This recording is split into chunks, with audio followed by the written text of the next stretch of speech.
Vuelo Madrid-Bilbao, 18 horas y 35 minutos. Lucía Herrera, CEO de 34 años de una de las empresas tecnológicas más grandes de España, subió al vuelo regional tras una jornada agotadora. 13 horas ininterrumpidas de reuniones, 3 contratos multimillonarios firmados y 0 pausas.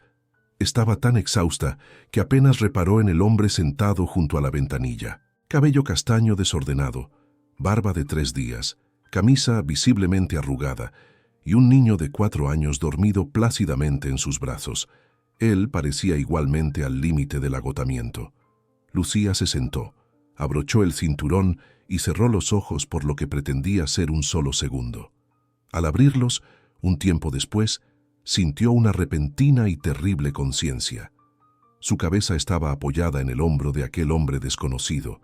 Su mano se había entrelazado suavemente con la de él. Y algo dentro de ella, algo que había estado apagado y congelado durante años, se había reencendido inesperadamente.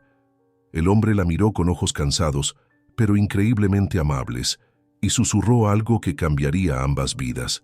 Pero primero, ella tenía que entender cómo era posible que una mujer que jamás bajaba la guardia hubiera caído en un sueño tan profundo, tan vulnerable, en el hombro de un completo desconocido. Lucía Herrera había construido su existencia sobre 3 pilares inamovibles: el control absoluto, la perfección y la distancia emocional.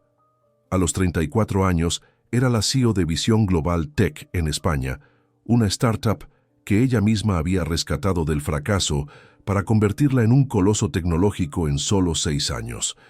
Trabajaba 18 horas al día, 7 días a la semana. En su vida no había espacio para relaciones, amistades profundas o, lo que era peor, debilidades. Era una máquina perfecta, programada para la producción incesante de éxito. Aquel jueves de noviembre subió al vuelo Madrid-Bilbao tras 13 horas consecutivas de intensas negociaciones en la capital. Estaba tan agotada que había olvidado almorzar. El vuelo estaba completo. Fila 12, asiento B.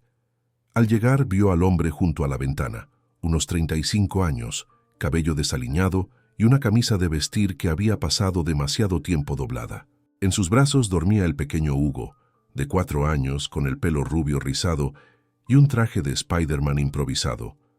El hombre levantó la vista, revelando unos ojos verdes cansados y profundas ojeras. Susurró que su hijo acababa de dormirse, pidiendo cuidado para no despertarlo. Lucía asintió con frialdad, se sentó y abrió su laptop, lista para revisar un informe. Sin embargo, después de 10 minutos, las palabras en la pantalla comenzaron a emborronarse. ¿Cuándo había dormido más de 4 horas seguidas por última vez? Cerró el laptop. Solo un momento, se dijo. Cerró los ojos. El zumbido constante de los motores era extrañamente reconfortante. No recordaba haberse dormido. No recordaba haber movido la cabeza. Y no recordaba el momento exacto en que su mano, de forma inconsciente, había buscado y encontrado la suya. Cuando despertó, no entendía dónde estaba. Se sentía cálida, segura y extrañamente en paz. La realidad la golpeó de inmediato, su cabeza descansando en el hombro de un hombre, su mano entrelazada en la suya. Se enderezó tan rápido que sintió un latigazo en el cuello. El hombre la miró con una expresión amable y comprensiva, sin un ápice de ofensa o incomodidad. Lucía balbuceó disculpas confusas, sintiendo que su rostro ardía. Ella nunca hacía estas cosas. Aquello era una violación de su protocolo personal. El hombre sonrió dulcemente, asegurándole que no pasaba nada y que parecía necesitar el descanso. Se presentó: Marcos Vidal, arquitecto y padre soltero. Regresaba a Madrid después de 3 días de trabajo fuera. Su hijo, Hugo, tenía 4 años. Su madre los había abandonado cuando Hugo tenía apenas 6 meses, se fue sin más y nunca regresó. Marcos había criado a Hugo solo durante casi 4 años. Lucía se presentó. Solo Lucía. Hablaron en voz baja hasta el aterrizaje. Una conversación insólita que no versaba sobre negocios. Marcos habló de Hugo con un amor tan puro y desarmado que hirió a Lucía en el lugar exacto donde ella guardaba su dolor. Lucía lo miró y sintió algo nuevo. El respeto por una fuerza diferente, una fuerza emocional que superaba cualquier logro corporativo. Cuando el avión aterrizó en Bilbao, se dio cuenta de que, por primera vez en años, no quería que un momento de su vida terminara. Marcos despertó delicadamente a Hugo. Mientras se levantaban, Lucía hizo algo completamente fuera de su carácter. Escribió su número en un trozo de papel. Solo su nombre y número. Se lo entregó a Marcos. «Si quieres continuar esta conversación», dijo, su voz ronca por la falta de uso en contextos personales, «puedes llamar». Marcos tomó el papel con una sonrisa que transformó su rostro cansado. «Lo haré», prometió.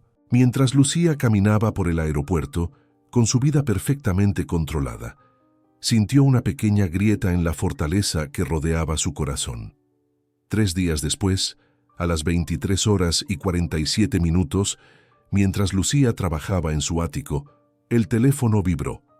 Un número desconocido, un mensaje breve y sencillo de Marcos. Decía que Hugo seguía preguntando por la bella señora del avión, que dormía como la bella durmiente. Se disculpaba si era inapropiado, pero quería agradecer la conversación. Lucía miró fijamente el mensaje. La parte racional gritaba que lo ignorara, pero respondió. Escribió que no era inapropiado, que ella también lo había apreciado. Luego, antes de que pudiera arrepentirse, añadió, «Si Hugo quiere agradecer a la señora, quizás podríamos tomar un helado el fin de semana». La respuesta llegó de inmediato. Hugo estaría encantado. Sábado por la tarde. Lucía miró su agenda, repleta de compromisos. Escribió que el sábado sería perfecto. El encuentro fue programado para el sábado por la tarde en el Parque del Retiro de Madrid. Lucía Herrera se sintió extrañamente nerviosa. Estaba acostumbrada a dominar salas de juntas, pero se sentía como una completa novata en el terreno de las citas personales. Marcos y Hugo llegaron puntuales. El niño, con su pelo rizado, la reconoció de inmediato y corrió gritando, «¡Mamá Lucía! ¡Es la princesa dormilona!». Lucía rió, una carcajada genuina que hacía años no producía, y se arrodilló para presentarse correctamente al niño. Hugo la saludó con la formalidad seria de sus 4 años, e inmediatamente reclamó el helado prometido.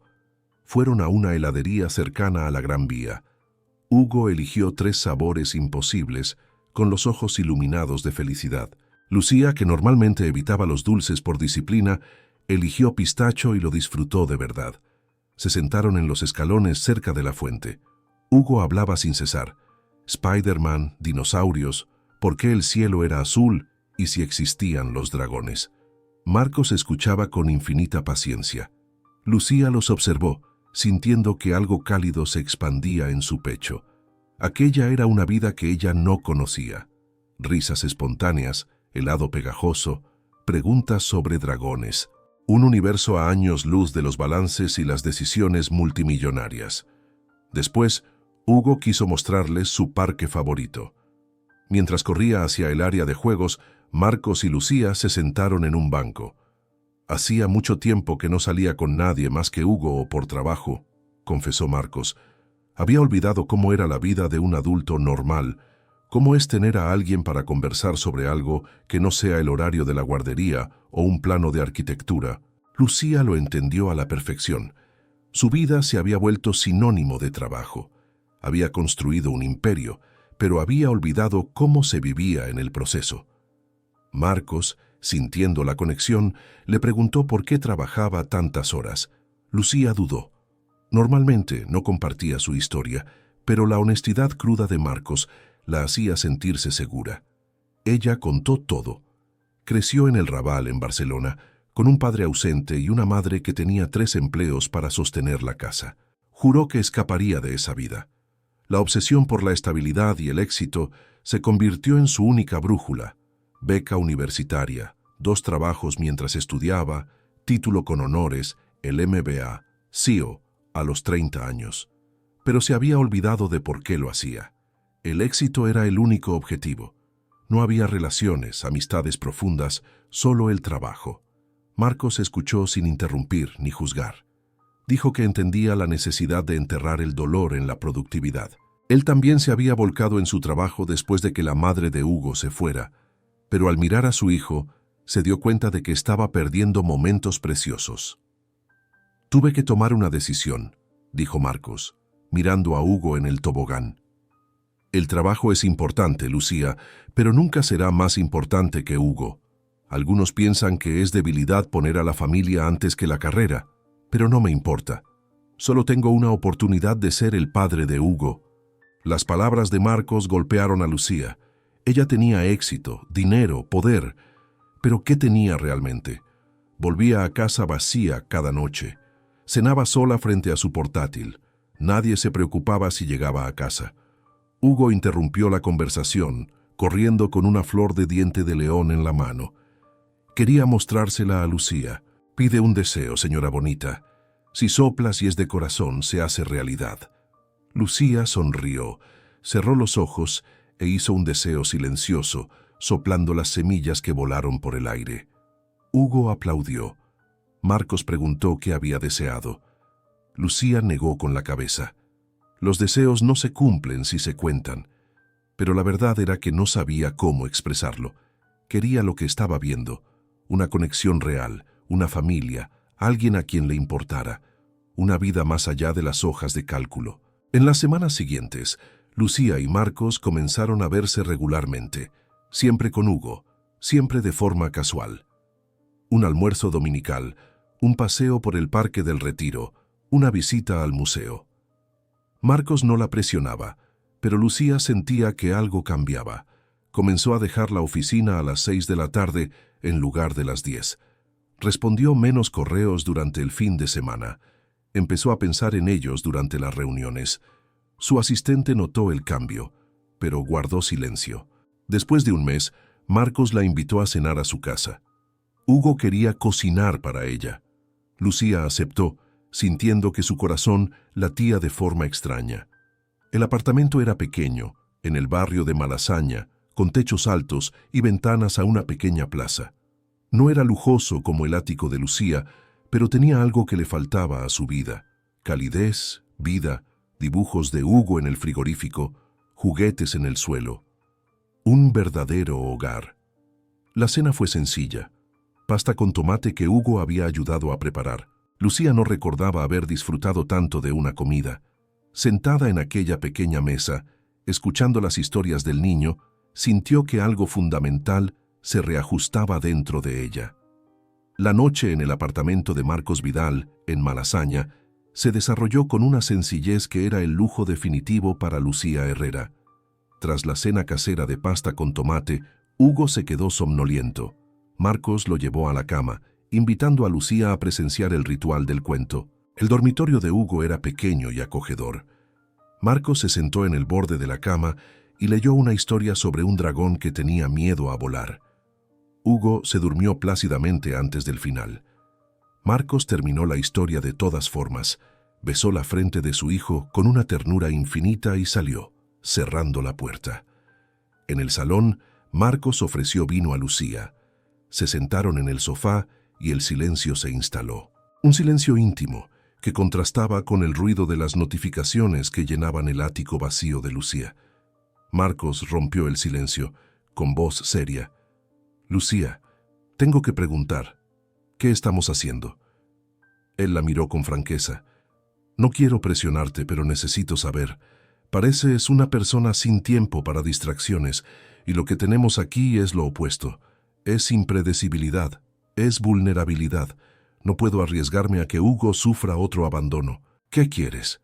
Lucía apretó su copa de vino sintiéndose emocionalmente expuesta. «No lo sé, Marcos. Estoy asustada». Confesó que había construido muros altísimos, creyendo que la fuerza residía en no necesitar a nadie. «Pero cuando estoy contigo y con Hugo, siento paz, siento que pertenezco a algún sitio. Me siento por primera vez en años, en casa». Marcos tomó su mano. Dijo que él también estaba asustado. Después del abandono, juró que jamás dejaría que nadie entrara en sus vidas. «Pero hay algo en ti, Lucía, una soledad oculta que reconozco. No quiero etiquetas ni prisas, pero quiero seguir viéndote. Quiero ver a dónde podemos llegar, si tú quieres lo mismo. Lucía miró a aquel hombre dispuesto a sacrificarse por su hijo, que leía cuentos de buenas noches y cocinaba pasta. El hombre que tenía una fuerza real. Dijo sí. Quería ver a dónde les llevaría aquello, aunque el miedo la hiciera temblar. Marcos se acercó y la besó. Un beso dulce, lento y profundo, como si ella fuera algo invaluable. Cuando se separaron, Lucía tenía lágrimas en los ojos, lágrimas de liberación. Integrar su nueva vida personal con la corporativa de Visión Global Tech fue un desafío.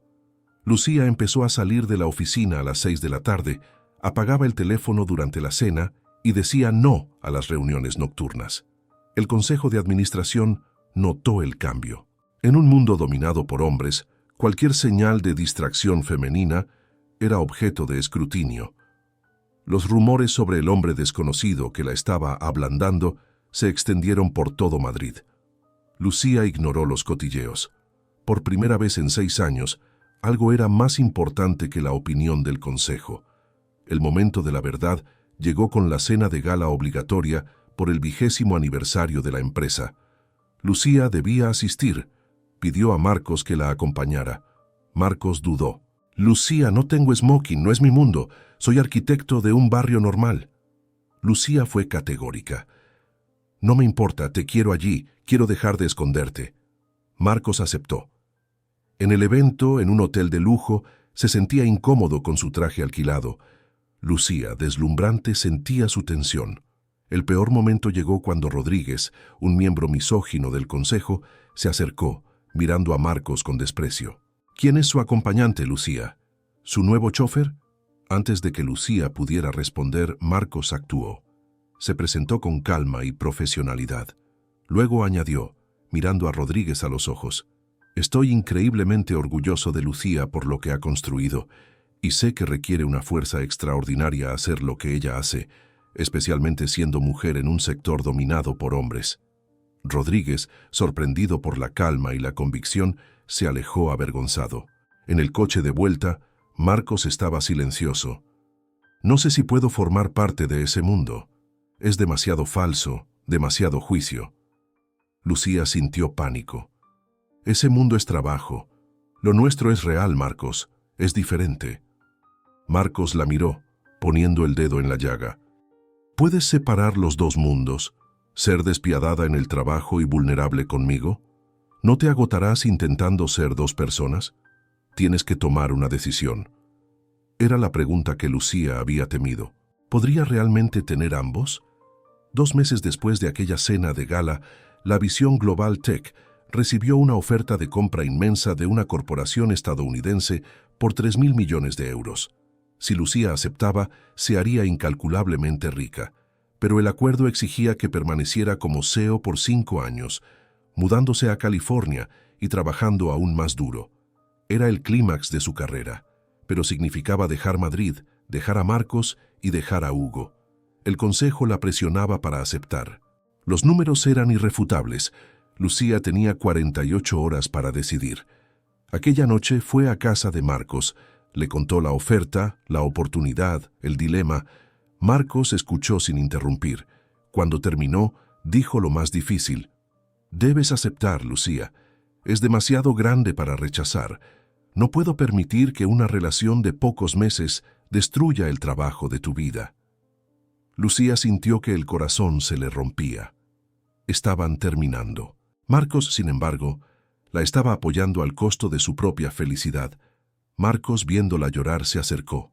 «Te apoyaré, aunque sea una relación a distancia». Pero Lucía lo miró, a él, dispuesto a sacrificarse por su carrera, y de repente entendió. No quería la oferta, no quería mudarse, quería lo que tenía ahora: las cenas con Hugo, los cuentos de buenas noches, dormir junto a alguien que la amaba por quien era. Dijo a Marcos que la rechazaría. Él protestó. Lucía fue firme. «No es un sacrificio, Marcos, es una elección. Por primera vez, estoy eligiendo algo más que trabajo. Estoy eligiendo la vida, estoy eligiendo el amor». La mañana siguiente, Lucía Herrera tomó la decisión que resonaría en los pasillos de la Torre Emperador. Rechazó la oferta de 3.000 millones de euros. El Consejo de Administración de Visión Global Tech se enfureció. Algunos exigieron su despido inmediato, pero Lucía, con su poder y la confianza de los accionistas minoritarios, resistió. Propuso un compromiso radical. Daría un paso atrás, renunciando al cargo de CEO para convertirse en presidenta del Consejo, presidente ejecutiva. Designaría un nuevo CEO y guiaría estratégicamente a la empresa con un horario drásticamente reducido, 3 días a la semana en lugar de los 7 habituales. Tras semanas de intensas negociaciones, la propuesta fue aceptada. Lucía hizo la transición. Por primera vez en 6 años ya no era la CEO. Al principio se sintió extraña, incluso perdida. La adrenalina de las salas de juntas había desaparecido, pero rápidamente comenzó a llenar ese tiempo con otras cosas. Tiempo para Marcos y Hugo, tiempo para leer, tiempo para pasear por el Parque del Retiro, tiempo para vivir. Un año después de aquel fatídico vuelo, Lucía se encontró en otro avión. Esta vez no estaba sola. Marcos estaba a su lado, con Hugo durmiendo entre ambos, emocionado por las vacaciones en las Islas Canarias. Era la primera vez que viajaban juntos como una familia. Familia. La palabra resonó en la mente de Lucía. Un año atrás nunca habría imaginado usarla, pero ahora se sentía natural. Ella, Marcos y Hugo se habían convertido en una familia, no perfecta, no tradicional, pero suya. Hugo se durmió poco después del despegue. Lucía miró al niño, el corazón henchido. Marcos tomó su mano, entrelazando los dedos. Se miraron y sonrieron. Un año atrás, Lucía se había dormido en el hombro de un desconocido. Ahora estaba construyendo una vida con él. La transición no había sido fácil. Lucía tuvo que aprender a delegar y a no controlar cada detalle. Marcos tuvo que aprender a confiar en que ella no los abandonaría. Hugo se acostumbró a tener una figura materna constante. Hubo momentos difíciles, dudas, pero habían perseverado. Lucía había aprendido a ser vulnerable. Marcos había aprendido a aceptar la ayuda. Hugo había aprendido que era posible tener una familia, aunque no se pareciera a las de los cuentos. 3 meses atrás, Lucía había pedido a Marcos y Hugo que se mudaran a su ático. El apartamento en Malasaña era demasiado pequeño. Marcos dudó, temiendo depender de ella, pero Lucía explicó: «No es dependencia, Marcos, es asociación. Lo que es mío es nuestro. Somos un equipo». El ático, antes frío y vacío, estaba ahora lleno de vida. Juguetes de Hugo, dibujos en el frigorífico y el sonido constante de las risas. Mientras el avión surcaba el cielo, Marcos susurró algo que sorprendió a Lucía. Dijo que tenía algo que preguntarle. Del interior de su chaqueta sacó una pequeña caja. Lucía sintió que la respiración se le detenía. Marcos abrió la caja, revelando un anillo simple pero hermoso. Un diamante engastado en oro blanco, no ostentoso, perfecto. «Sé que no eres de grandes gestos y que odias ser el centro de atención», dijo Marcos. «Así que te lo pregunto aquí, en el avión donde nos conocimos, con Hugo durmiendo como testigo. ¿Quieres convertirte en mi esposa? ¿Quieres que seamos una familia oficial?» Lucía sintió las lágrimas correr libremente. Por primera vez en años, no trató de detenerlas. Dijo: «Sí, sí a todo, sí al matrimonio, sí a la familia, sí a esta vida que encontré por casualidad al dormirme en el hombro de un desconocido». Marcos colocó el anillo en su dedo y la besó. Cuando se separaron, Hugo estaba despierto, mirándolos con ojos somnolientos. Preguntó qué pasaba. Marcos dijo que le había pedido matrimonio a Lucía. Hugo gritó tan fuerte que varios pasajeros se giraron. «Por fin voy a tener una mamá». Lucía tomó al niño en sus brazos. Él le susurró que siempre había querido una madre y que estaba feliz de que fuera ella. En ese momento, a 10.000 metros de altura, Lucía entendió algo fundamental. Había pasado toda la vida construyendo un imperio, pero había perdido la vida en sí, y todo había cambiado porque se permitió ser vulnerable. 2 años después, Lucía Herrera Vidal había adoptado el apellido de Marcos, una elección que sorprendió a todos, estaba en el jardín de su nueva casa, fuera de la ciudad. Hugo, de 7 años, corría con una cometa. Marcos estaba a su lado, y en los brazos de Lucía había una niña de 6 meses, Sofía, su hija, el milagro que pensó que nunca vendría. Lucía ya no era CEO, ni trabajaba 18 horas al día. En cambio, se había centrado en la consultoría estratégica y había escrito el bestseller La fuerza en la vulnerabilidad, sobre cómo encontró el éxito al dejar de buscarlo. A veces le preguntaban si lamentaba haber rechazado la oferta de 3.000 millones de euros. Lucía siempre respondía: no rechacé nada, simplemente elegí algo más valioso. Elegí el amor, elegí la vida. Ella descubrió que la verdadera fuerza era admitir que necesitaba a alguien. Los seres humanos están hechos para conectarse, para amar, para construir familias, no solo imperios. Y todo había comenzado porque estaba tan exhausta que se durmió en el hombro de un desconocido.